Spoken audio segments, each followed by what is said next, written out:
हाँ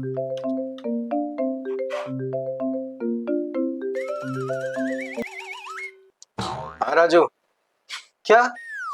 अरे यार, आज फिर तू नल ठीक करनी है। तुझे पता है ना, किचन की पाइपलाइन लीक है और हम यहाँ परेशान हैं। दिनेश जी, मैं तो बस आपसे मिलना चाहती थी। क्या? कल आएगा? नहीं नहीं नहीं, मुझे तो आज ही ठीक कराना है। मैं भी तेरे घर पे आ रहा हूँ। हाँ। अरे कहाँ जा रहे हो? क्या बताऊँ श्री, देखा तूने अभी, जब तक उनके सर पे खड़े नहीं रहो ना, तब तक ये काम नहीं करते हैं। मैं उस राजू को अभी घर से खींच के लेके आ रहा हूँ, फिर नल ठीक कराऊंगा मैं।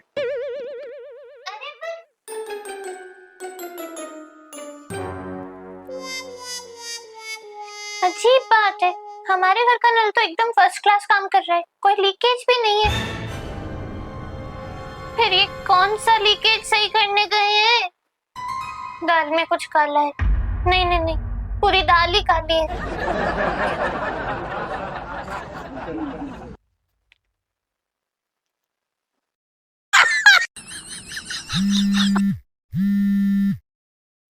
हेलो। मम्मी, आज फिर से वही हुआ। इन्होंने फिर से नया बहाना बनाया और घर से बाहर चले गए। क्या? फिर से? अरे तू शांत हो और मुझे पूरी बात बता कि इस बार क्या नया बहाना बनाया है? अभी पता है क्या हुआ? इनका फोन बजा और फोन उठाते ही इनकी टोन ही बदल गई बात करने की। फिर अचानक से बोलने लग गए कि कोई नल ठीक करवाने वाले को लेके आ रहा हूँ। लेकिन हमारे घर के तो सारे नल ठीक हैं।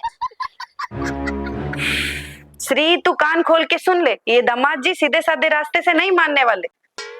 तो क्या करूं मम्मी, तू ही बता। जब तक तू सीधी सादी बनी रहेगी ना, ये हर दूसरे दिन नया बहाना लेकर आएंगे। श्री, अब बातों का जमाना गया, अब बस एक ही रास्ता बचा है। क्या रास्ता मम्मी? आप क्या कहने की कोशिश कर रहे हो? सेवा कर उसकी सेवा, और सीधी भाषा में बोलूं तो धुलाई कर। क्या मम्मी, तो ये क्या बोल रही है? अब वो मेरे पति हैं, मैं उन पर ऐसे हाथ थोड़ी उठा सकती हूँ। कुछ भी हो, लेकिन ये सब तो हमारी परंपरा के खिलाफ है। अरे अपनी परंपरा को 2 मिनट किनारे रख और मेरी बात सुन। कभी कभी पति को सही रास्ते पे लाने के लिए उसकी कुटाई भी करनी पड़ती है। क्या? अरे ये लातों के भूत है, ये बातों से नहीं मानेंगे, और तूने ढील दे दी ना तो कभी इलेक्ट्रिशियन और कभी पेंटर का बहाना करके निकल जाएंगे। क्या बोल रही है मम्मी तू? मुझसे नहीं होगा ये सब। मेरी बेटी भी सती सावित्री बननी फिर रही है।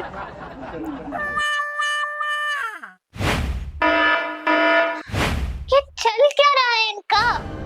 कभी ऑफिस का बहाना बनाते हैं, कभी दोस्तों का बहाना बनाते हैं, और आज तो पता नहीं कौन से प्लम्बर को लाने गए हैं। घर के सारे नल तो सही पड़े हैं। कुछ ना चक्कर जरूर चल रहा है इनका। आ जाने दो, आज मैं छोड़ूंगी नहीं, पक्का पता करके रहूंगी।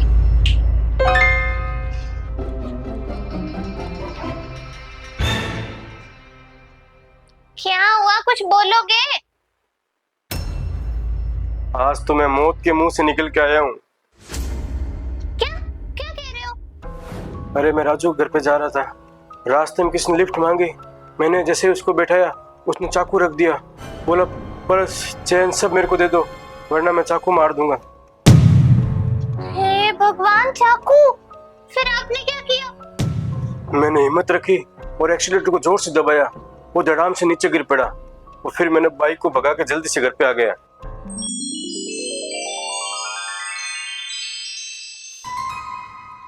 अगर श्री थोड़ा से भी चाकू लग जाता ना, मैं आज तेरे सामने नहीं बैठा होता। नहीं नहीं, आप ऐसा मत बोलो। वो तो भगवान का शुक्र है आप सही सलामत घर पे आ गए। हाँ, तू सही बोल रही है।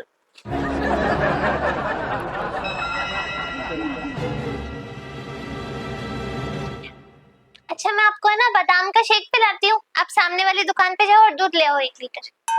हाँ, लाता हूँ मैं अभी।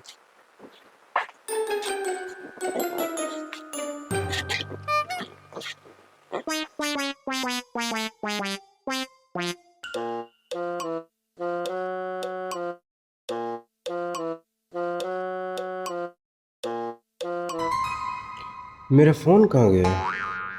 हे भगवान, फोन तो घर पे रह गया। अगर उसका कॉल आ गया तो, अगर श्री ने देख लिया तो आज तो फंस गया मैं।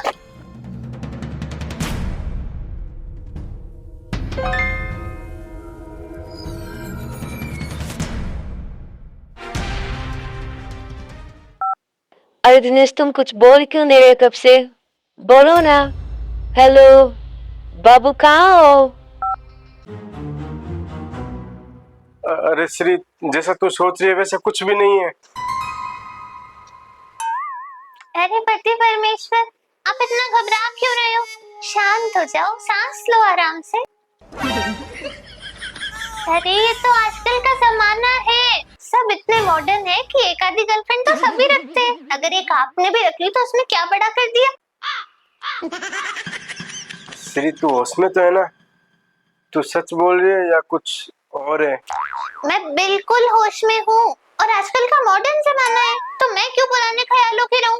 इसलिए आपने अगर गर्लफ्रेंड बना भी ली तो उसमें कोई गुनाह नहीं किया। थोड़ा चेंज तो सबकी लाइफ में होना ही चाहिए ना।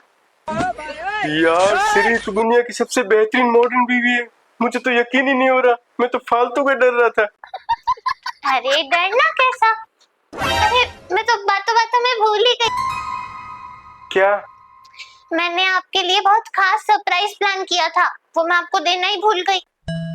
सरप्राइज? वाह श्री, आज तू मुझे सरप्राइज पे सरप्राइज दिए जा रही है। अरे हाँ बाबा, चलो अंदर रूम में सरप्राइज है, चलो ना। ठीक है।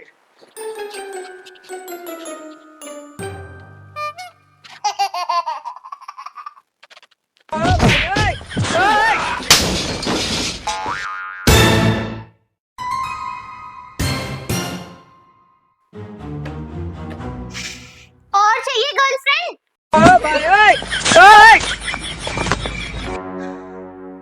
सही कह रही थी मेरी मम्मी, इनकी तो